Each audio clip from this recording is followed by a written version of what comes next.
Hey, y'all. I hope y'all doing well. This is Tonetta. You see me wrestling with the seatbelt. This is Tonetta, your social worker coach, and I wanted to bring y'all this video this afternoon. Of course, talking about something that one of the topics that just came up in the support group, the caregiver support group that I just facilitated. And like I said, one of the main themes of the meeting today was talking about what if something happens to me, then what happens to my loved one? And I know, like I said, this is definitely something that I'm sure will come up for just about every caregiver that's out there. I guess I put it that way. Because this is something that's real and this is something that happens. There are stats talking, I believe it's something like 45% of caregivers pass away before their loved one does, if they're taken care of does, which is horrible stats. But like I said, it definitely does happen. And it lets me know and it lets you know that we have to do something about this. I guess I put it that way. I know the first thing I always talk about is self-care, making sure that you're caring for yourself, but still the next major thing when it comes to you providing care for somebody and you're trying to figure out what if you have a heart attack, what if you have a stroke, or what if you die, what if something happens, then who's going to take care of your loved one that you've been providing care for?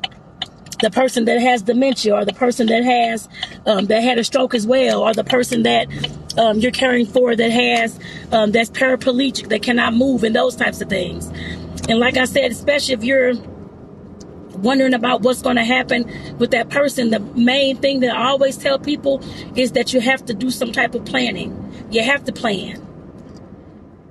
I know people don't, I know it takes a lot to, of course, plan for care and those types of things, but in situations like this, when anything can happen to any of us, you can have an accident tomorrow and be in the hospital, leave your loved ones at home alone.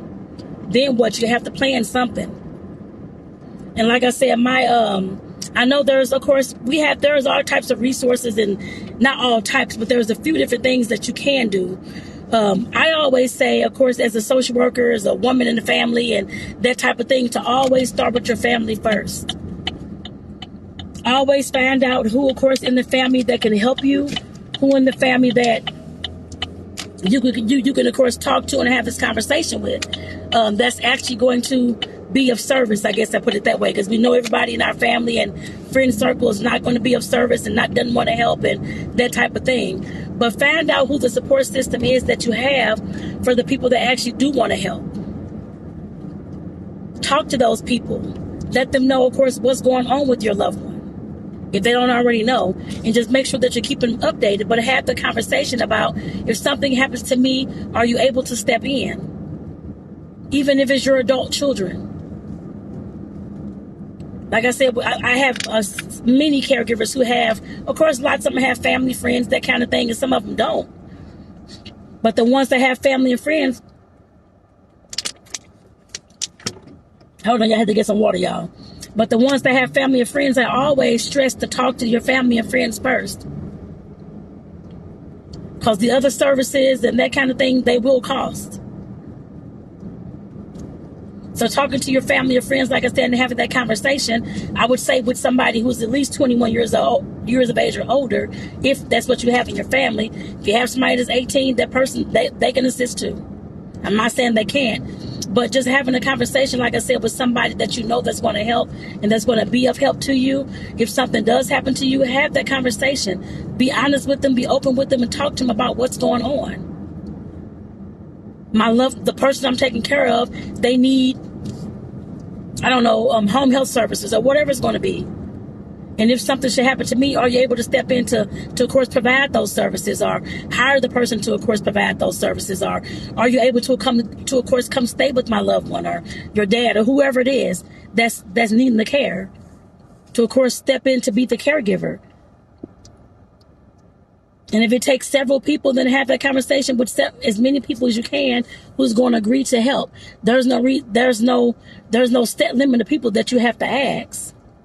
But like I said, you definitely want to have some type of plan, because if something happens to you, you go down, then what? The person that you're taking care of, if they can't take care of themselves, that's why you're their caregiver. So like I said, we have to make a plan, y'all. And it's not an easy conversation. It's a hard conversation to have, because nobody wants to think about what if something happens to me. No, people don't already want to think about that already, but then you have another person that's tied to you that needs care too, in the event that something does happen to you. We always have to have a backup plan. And like I said, I always stress to start with family and friends first, because those are usually, to my knowledge, free services. Some folks, of course, want payment. I've only seen that maybe like 1% of the time. Everybody else is usually, they'll go ahead and step on in, especially if they know that you got sick or you passed away or that kind of thing. So they can help provide care to the person that you were caring for.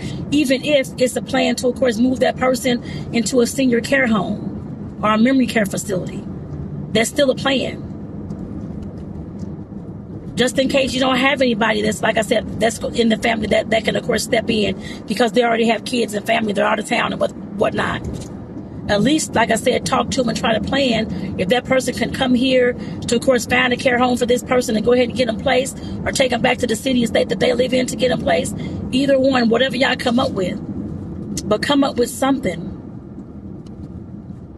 Because like I said, different things happen to everybody all the time. It may be planned and it may not be planned. Most times it's not planned. Because illnesses come up all of a sudden. We don't know what's going on. It just come up. Illnesses happen to us all.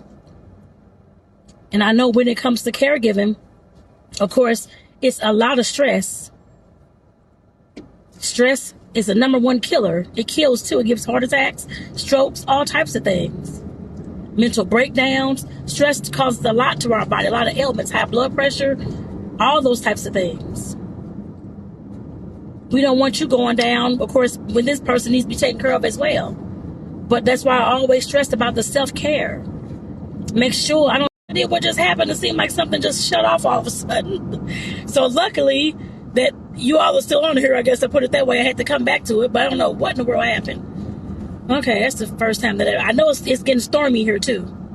That could be what's going on, because it's definitely some type of storm heading this way. Y'all can't see it, but I think it's monsoon season here, which is like some real bad torrential rains. But let me get back to the caregiving. Like I was saying before I got cut off, I was saying that's why I always talk about your own self-care. Because your own self-care is greatly important, y'all. Making sure that you're going to your own doctor's appointments. Making sure that you're calling in those reinforcements, those people who's going to come in to give you that respite, that break. Making sure that you're, of course, eating as healthy as you can. Getting your sleep as much as you can. Taking care of yourself first. Getting the meditation. Getting your exercise. Trying to de-stress, whether it's a warm bath, taking a walk, whatever you have to do to de-stress. That's why I always talk about that. Because like I said, I know the stats. The stats are about 35 to 45% of the caregivers who's caring for somebody with whatever kind of illness, they usually pass away before that person dies. And you have to make some type of plan. I hope it does not happen to anybody that's listening to this video. I really hope not. But in the event that it does, we have to make sure that we're making plans, y'all. I know the other day I was doing a video about this as well, but just talking about end-of-life care planning. We have to think, I know those are not easy conversations. Nobody wants to talk about death. Nobody wants to talk about planning at the end of life or getting old and all this kind of stuff. But it's going to happen to all of us, God willing. And we have to do something within the time that we're here to, of course, plan for those things. And don't just leave it up to chance. Oh, well, maybe somebody will step in whenever I get sick. You don't know if them folks want to care for you or not. Ask them. Talk about it. Have those conversations. And like I said, I always start with the family and friends. Because if something happened to you, you're going to have the plan written down. Y'all could speak this plan, whatever you want to do. But have some type of plan. Especially if you have family and friends that's available. And that's still in your life and that kind of thing as well. Like I said, we have to plan for these things, y'all. Because if the caregiver, if you go down, then what? That person that you're caring for, they still need care too. Then what's going to happen? So I know, like I said, I know it's hard to talk about, but you got to talk about these things.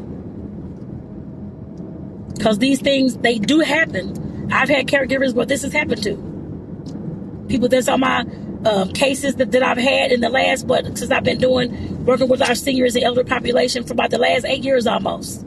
I've had this happen a few times, actually. So that's why it's important that we have these end-of-life conversations, y'all.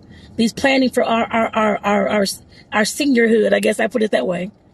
Planning for our old agehood, I put it that way as well. But like I said, we have to have some type of planning, y'all. And I know, like I said, I'm stressing the family and friends because usually that is free. Now, granted, the family or friends that may step in may not want to, that may be resentful or that may be frustrated about it. Those feelings are going to happen. You can't worry about that. They have to take care of themselves too and have their self-care as well and deal with those issues and feelings that they're facing. The main thing here is to make sure that you have a plan. And God willing that those folks will step in to, of course, play out that plan. And that they won't just not do it. I guess I put it that way. Because you know you can't make anybody do anything. All you can do is talk to them about the situation and hope that they still help. There's no set in stone anything. Something can happen to that person too. You have to have multiple people that you're talking to about this. I would say at least 2 or 3, just in case something happens to you and it happens to the other person that we're going to call on as well. Have those plans in place, y'all. It's never too late. And like I said, I know with caregiving, I know it's busy. I know you have to take care of your loved one. And some folks are taking care of 2 people. Some folks are taking care of parents. I know that. But at some point, this is part of your self-care planning too. You have to make sure that you're going to be okay and that person is going to be okay just in case something happens to you. That will ease your mind so that you wouldn't have to be in a rush when they fall or when something all of a sudden happens and you haven't planned for anything. And yes, those emergency situations, we all know that they happen. I can't tell you how many caregivers I've had and have talked to where emergency situations have happened all the time.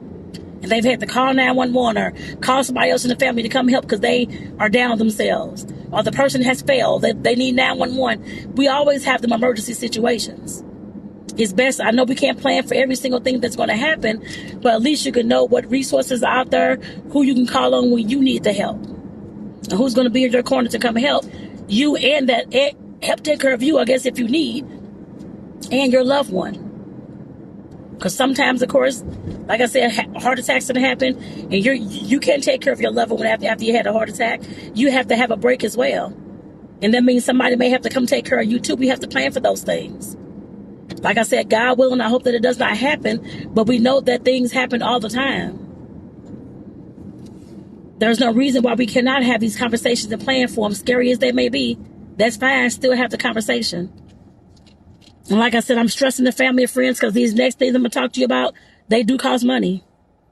And everybody does not have thousands of dollars a month or hundreds of dollars extra a month to provide for a case management service or a fiduciary service. Both of those things, I'll just put as simple as a case management service because I provide that as well for those who may need this kind of planning. Case management services are services where you actually manage somebody's case, I guess I put it that way, where you're stepping into, of course, and I don't provide all these services, and some case management resources do not either, but some do provide a whole lot of services, like stepping in to help place your loved one in the care home in the event that something may happen to you.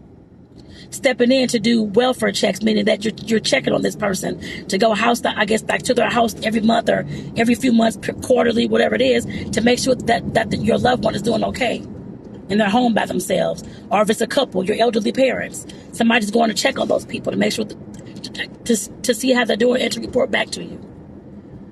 There's case management services where, of course, like I said, they can step in to handle the finances, to handle everything about this person, to help them stay in their home if need be.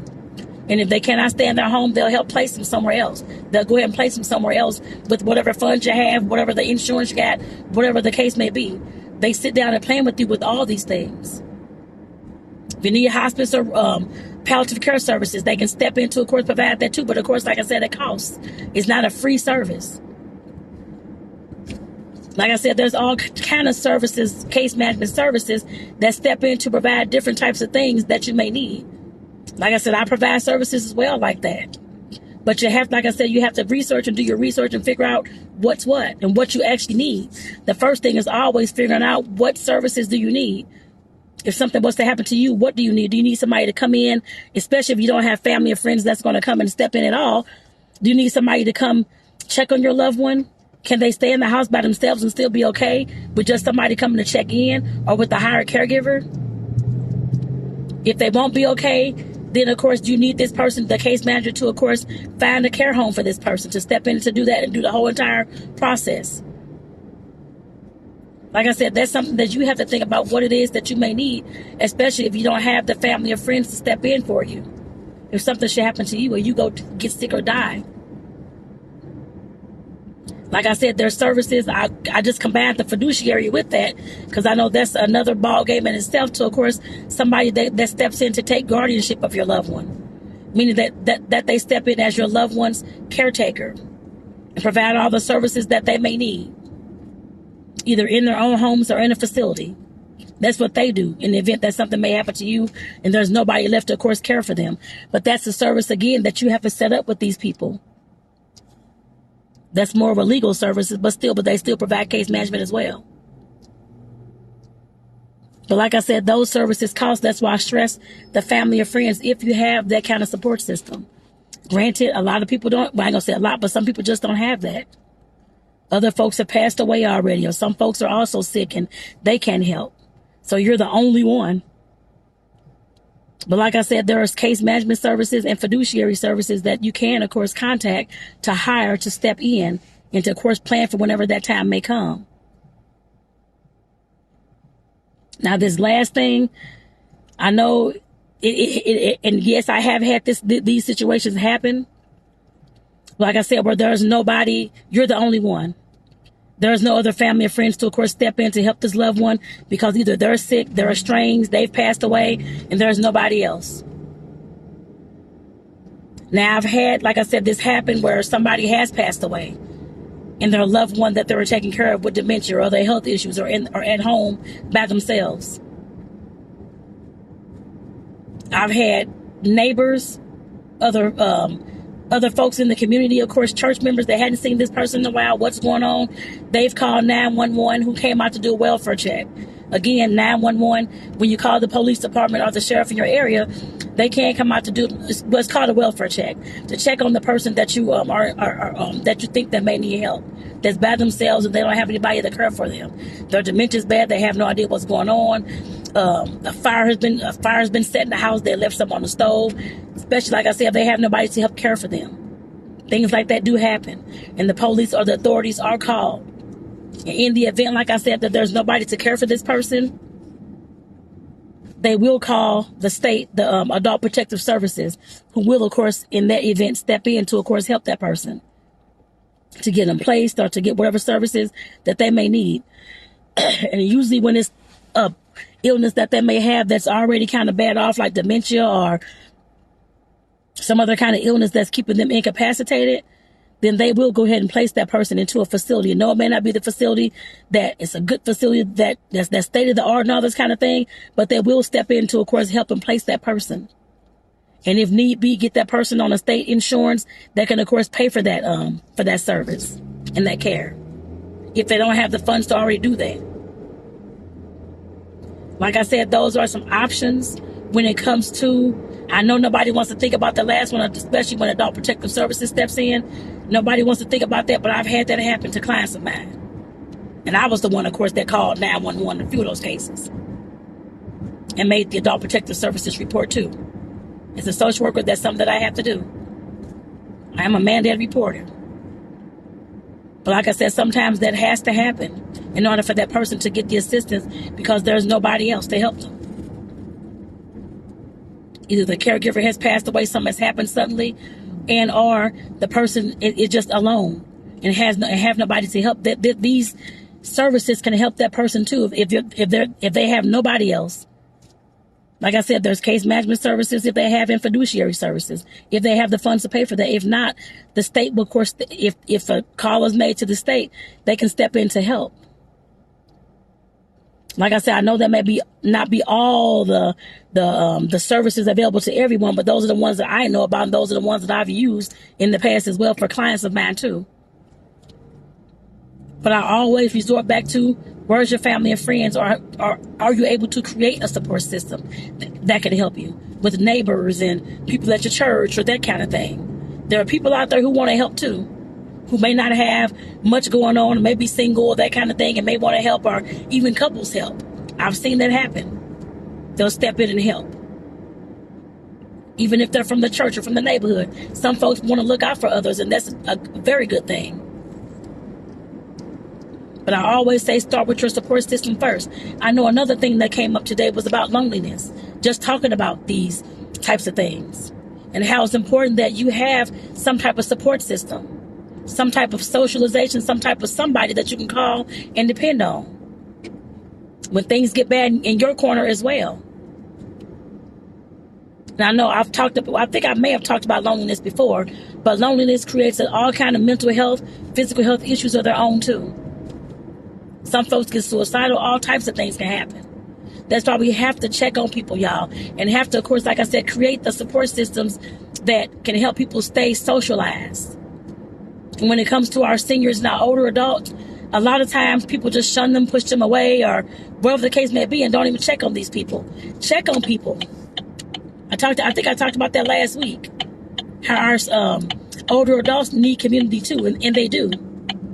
This comes up every time in every support group that I facilitate. It comes up all the time. How I don't have community. I don't have any friends. We have to create those things. That's why I created the Secret Society. It's a women's group that I just started maybe like about a month ago. And I don't think it's even been a month yet, actually. But I started that to, of course, like I said, to create socialization amongst women. And like I said, if you want to join, the link, I think the link is in the description of this video. You can definitely come and join. I'm not going to get into that right now because I know we're talking about caregivers, but that is also a place that you can get some socialization and meet people and not have all this gossip and all this kind of stuff going on, but help grow with the other people that you're in the group with. We need that. We need community, y'all. I can't tell you how many times I say that all the time. We need community here. I mean, I'm not the only one that needs community. A lot of folks, whoever listens to this video, I'm sure you probably need family support system community as well.